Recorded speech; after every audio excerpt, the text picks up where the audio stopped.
How's everybody doing?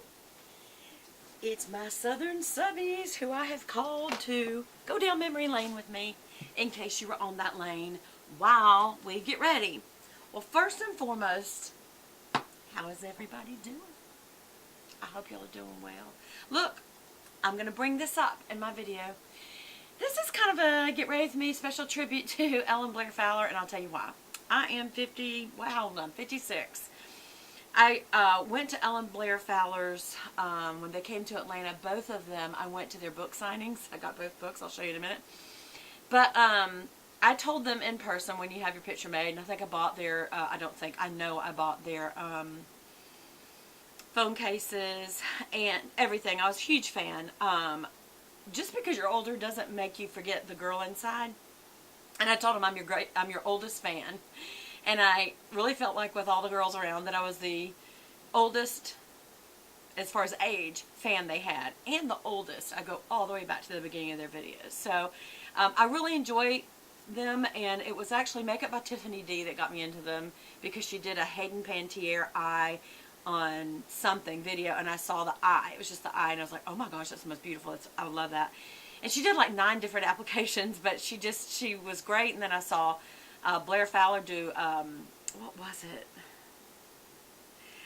I think it was a room tour or whatever. I don't remember. Elf brushes. And then I saw Elle and Blair do a sister vlog. And it went from there. I just fell in love with them. I fell in love with how I could forget about the issues of the day and just enjoy makeup and organizing a bedroom, which I love to do. And years later, I started this YouTube channel, which is, I thought, why should I do that? I'm so much older and nobody worries about beauty when they get older. Yes, we do. We're still just girls inside. No matter how old you get, y'all, inside, you're still who you are. And your body just doesn't cooperate anymore. Anyway, I'll just go ahead and start with this cup. Now, this is going to sound fan obsessive, but you'll get it if you're a Elle and Blair Fowler fan. You're not like cuckoo or anything like that. It's just you love them. You saw something in their videos, made you want to go get it. When you're older, the things you want to go get were some of the other things. And I think it was their Thanksgiving or their Christmas at home in Tennessee videos. Both Blair and Elle did one. And Elle did one, I think it's when Blair had her wisdom teeth out and then she had to have some sinus surgery. And they were putting up the tree, and she and her, Elle and her mom were having glasses of red wine. They went down the cellar, and they came back up, and she showed what she was eating for dinner, and showed this Port Marion pattern plate. And I fell in love with it. And I looked at Port Marion, and I thought, oh my gosh, I love that. It's kind of botanicals, and it has this signature vine around the edge of the plates and the cups and everything. And this particular one has the birds and butterflies on it, along with a botanical piece, and I think this is called Botanical Garden Birds. Dishwasher safe, microwave safe, freezer safe, oven to table, Port Marion. It's made in England. Absolutely love it. Elle and Blair, not that you would ever watch my videos. I have like less than 1,000 subscribers. They have over 1 million apiece.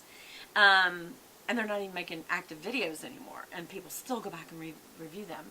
That's how fun they are. I hope they don't ever take them down because I really enjoy going back. But, you know, we went through years of watching them grow up and get sponsorships, and people were ugly to them about it. They got to make money, y'all. And, you know, that maybe they were putting money into getting their numbers up. Well, I'm sure they had to. I'm sure they had to have agents and managers and all that, publicity managers, all that. They're very smart. Actually, they were both very, very high-grade average girls. Very, very smart. And they went into this because it was lucrative and it was something that would make sense for them, and I'm glad they did. While I'm getting ready, I will tell you I'm doing Oil of Olay 7-in-1. This is the one with the moisturizer and the serum in one. And because I was doing that L'Oreal serum, like syrup, face syrup, on my face, that's a little too much. But we'll use it, about that much. I did a little too much. And I put it on the middle finger and then on the 2 fingers either side and then rub them together to warm it. Emulsify it.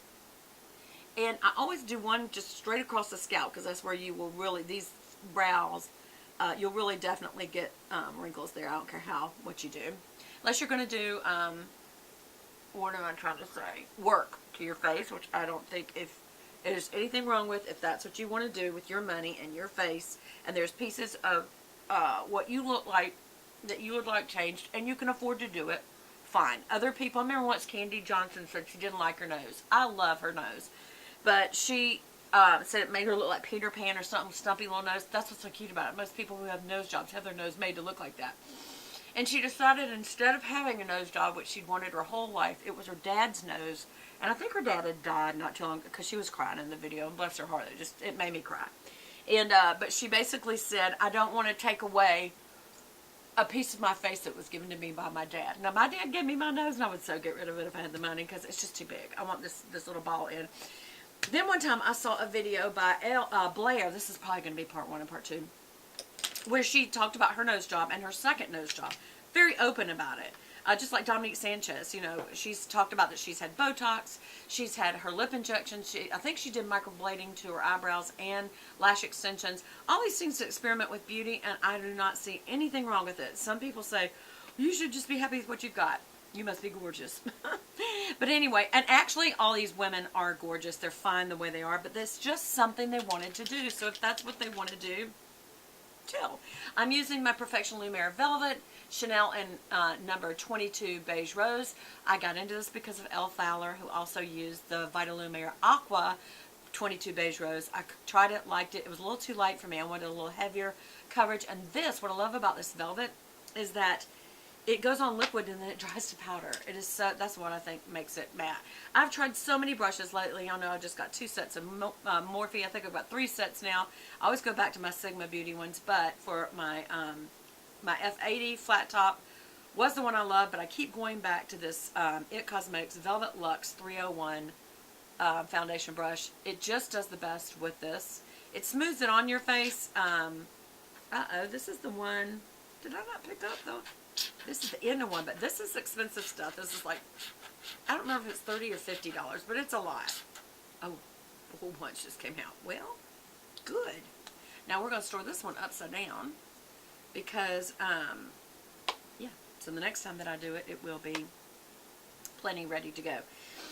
But anyway, I've already put on my moisturizer and my serum. I do not use a primer. I don't want to use so many things. I really should do eye primer, but anyway, so I usually start on the cheeks and go out, and then one line down, start on the cheeks, go out, especially right here on this age spot, and give it a little extra and come down a line. And then I definitely do the area of my nose. The nose is the center of your face, and I come down to the chin and under the nose, and then back up on the inside of the bridge. Make sure you get right in here. People forget that. And right there, and then I go back down the nose again to make sure the little tip end of this brush kind of go inside the edge of the nose a little to make sure that it's a nice even coverage around the nose, because that's when people look at you, that's where they're going to notice a boo-boo the most. And then I kind of pat it in. And then I go down on the chin. And then now I'm going to go ahead and swirl this just to get rid of any brush marks. Also just smooth it together to get on the hairline, get a little bit of the ear.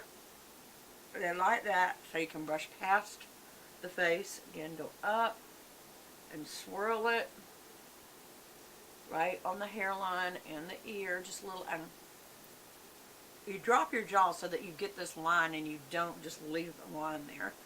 And then also here, and then you take it on down just to blend it out.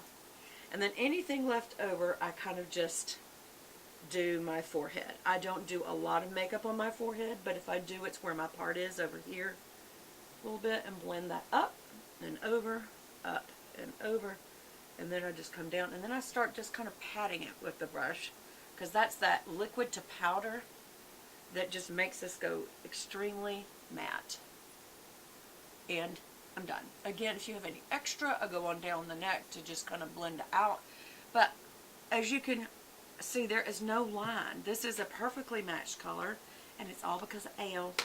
Thanks, Elle. Alright, so now I have so many palettes to choose from. It's sickening. But I am going to put on some lipstick. Where's my lipstick? I have decided, I don't, no offense to you, Jacqueline Hill, I love the original concept of just having a box of brushes to pick from, but when there's this many in there, maybe I should just get it down to 5 or 6. It's too hard to go through to find everything. I'm just like, where is everything? Like, I can't even find some things in here. And I did go right back to some of my Sigma brushes. Just the short shader is one, that's the E20. And the E50, the flat, fluffy, I absolutely have to have them. I did substitute a little bit using this one. Maybe I'll try to use it. I mean, good gosh, you know, I should. And then I'm going to try this Balm Springs, the Balm blush that I got in my subscription. I don't actually remember right now which one it was. But, okay, so let's just get going. I need to put some blush on.